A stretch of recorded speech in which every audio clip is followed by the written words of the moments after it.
Tantor Audio, a division of Recorded Books, presents All Things Must Pass Away, Harrison, Clapton, and Other Assorted Love Songs, by Kenneth Womack and Jason Kruppa, narrated by Paul Woodson. I had no ambition when I was a kid, other than to play guitar and get in a rock and roll band. I don't really like to be the guy in the white suit at the front. Like in the Beatles, I was the one who kept quiet at the back and let the other egos be at the front. George Harrison. It's very difficult to explain the effect the first blues record I heard had on me, except to say that I recognized it immediately. It was as if I were being reintroduced to something that I already knew, maybe from another earlier life. For me, there is something primitively soothing about this music, and it went straight to my nervous system, making me feel 10 feet tall. Eric Clapton. Thus many a melody passed to and fro between the two nightingales, drunk with their passion. Those who heard them listened in delight, and so similar were the two voices that they sounded like a single chant. Born of pain and longing, their song had the power to break the unhappiness of the world. Nizami Ganjavi, Layla and Majnun. All things pass. A sunrise does not last all morning. All things pass. A cloudburst does not last all day. Timothy Leary, Psychedelic Prayers After the Tao Te Ching. Prologue. Hammersmith Odeon, December 1964. For Eric Clapton, meeting the Beatles, and especially George Harrison, was a turning point.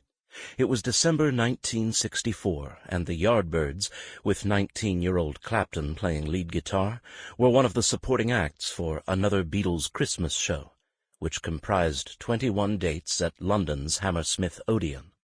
As it happened, the Yardbirds were sixth on the bill behind the Fab Four, of course, along with Freddie and the Dreamers, DJ Jimmy Savile, Sounds Incorporated, and Elkie Brooks. The brainchild of Beatles manager Brian Epstein, the Christmas shows proved to be a seasonal hit in 1963, and the 1964 installment would equal, if not eclipse, the previous year's take. For the Beatles, the Christmas shows would be a tiresome affair, especially after having experienced a whirlwind of global fame across that incredible year.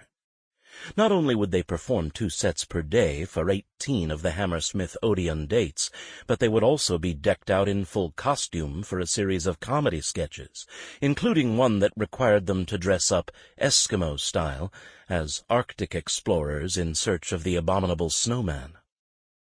Meeting the world's most famous band was a big deal for Clapton. Years later he would remember vividly the moment in which the group strode into his orbit. Hanging out backstage at the Odeon was where I had my first meeting with the Beatles, he later recalled. Paul played the ambassador, coming out to meet us and saying hello. I remember him playing us the tune of Yesterday, which was half written, and asking everyone what they thought. He didn't have the words yet. He was calling it Scrambled Eggs, and singing Scrambled Eggs. Everybody calls me Scrambled Eggs. For Eric and the other Yardbirds, meeting the Beatles in the flesh seemed surreal. The Beatles were then in another world to us, he remembered. They were stars, and climbing fast. In their own way, the Yardbirds were also on the move.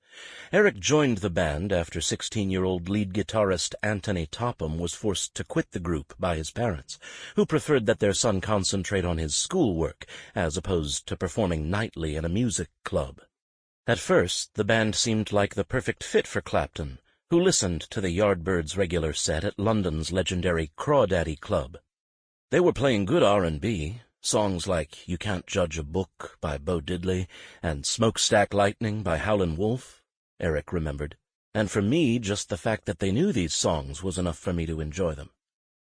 Fancying himself as a blues purist, Eric couldn't resist the opportunity to be Topham's replacement, and besides, Eric later wrote, for the first time in my life, I now had a full-time job as a musician.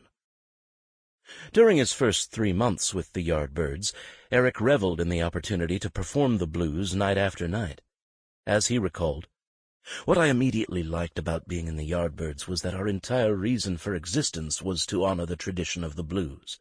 We didn't write any songs at first, but the covers we chose to do defined our identity. The Yardbirds enjoyed a regular gig at the Crawdaddy, courtesy of their manager, Giorgio Gomelski, the up-and-coming promoter who operated the club in the back room of the station hotel. Still smarting after losing out to Andrew Loog Oldham in his effort to rep the Rolling Stones, Gomelski was determined to transform the Yardbirds into a world-beating success. For Gomelski, Eric seemed like the perfect vehicle to accomplish this end. As a member of the Yardbirds, Clapton was making his name as a virtuoso soloist at the Crawdaddy. Gomelski even played a part in deriving the guitarist's famous nickname. As Eric recalled, "While most other bands were playing 3-minute songs, we were taking 3-minute numbers and stretching them out to 5 or 6 minutes, during which time the audience would go crazy, shaking their heads around manically and dancing in various outlandish ways. On my guitar I used light-gauge guitar strings, with a very thin first string, which made it easier to bend the notes, and it was not uncommon, during the most frenetic bits of playing, for me to break at least one string. During the pause, while I was changing my string, the frenzied audience would often break into a slow hand clap, inspiring Giorgio to dream up the nickname of Slow Hand." Clapton's nickname would endure, although his tenure with the Yardbirds would prove to be decidedly short-lived. By the time that the band shared the bill with the Beatles at the Hammersmith Odeon, Eric could barely conceal his disgust as the group charted a new direction under Gomelski's management, and in particular, as bassist Paul Samuel Smith assumed a leadership role. For Eric, the writing was on the wall. With Samuel Smith as his mouthpiece, Gomelski intended to fuel his ambitions for the Yardbirds by recasting them as hitmakers, as opposed to blues breakers. Those 6-minute blues effusions would soon be replaced by 3-minute tunes with commercial appeal. The December 1964 release of the band's first long player rendered this last point indubitably clear for Clapton. Entitled 5 Live Yardbirds, the album offered a study in contrasts.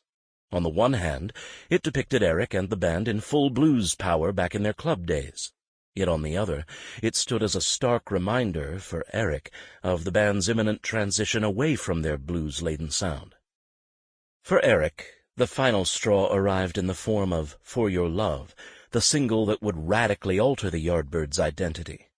Composed by Graham Gouldman, who would later find stardom of his own with 10cc, For Your Love had been originally intended as a vehicle for the Beatles. Indeed, Gouldman's manager had gone so far as to enlist a colleague to get a copy of the demo into Epstein's and the Beatles' hands at one of the Hammersmith Odeon Christmas shows. In his heart, Gouldman knew that it was all for naught. John Lennon and Paul McCartney were not in the habit of shopping for compositions, given the renown they enjoyed as songwriters. The song eventually found its way into the hands of Gomelski and Samuel Smith, who produced a February 1, 1965 Yardbirds session at IBC Studios. Clapton had championed Otis Redding's Your One and Only Man as the Yardbirds' next single, losing out to Samuel Smith, who preferred the Gouldman tune. After they completed For Your Love, Samuel Smith wouldn't entertain any notions about recording the Redding tune. As Clapton later recalled, "Sam did his first and everyone just said, 'Oh, that's it. No need to try yours.' So I thought, fucking hell. And I got really upset and bore a grudge, and I think that when they said it, I actually made up my mind that I wasn't going to play with them anymore. It was like kids, you know?" Besides, he was already fed up with the group's new power dynamics. In addition to installing Samuel Smith as music director, Gomelski had also announced, via an official memorandum no less, that if any of the Yardbirds had any suggestions or concerns, they were to be submitted to the manager or Samuel Smith for consideration. If Clapton held any notions of remaining in the band, they clearly ended when the group recorded For Your Love. Samuel Smith's arrangement called for very little in the way of guitar pyrotechnics. In fact, much of the song consisted of lead singer Keith Relf, drummer Jim McCarty, and a raft of session musicians, including Brian Auger on harpsichord. Sample complete. Ready to continue?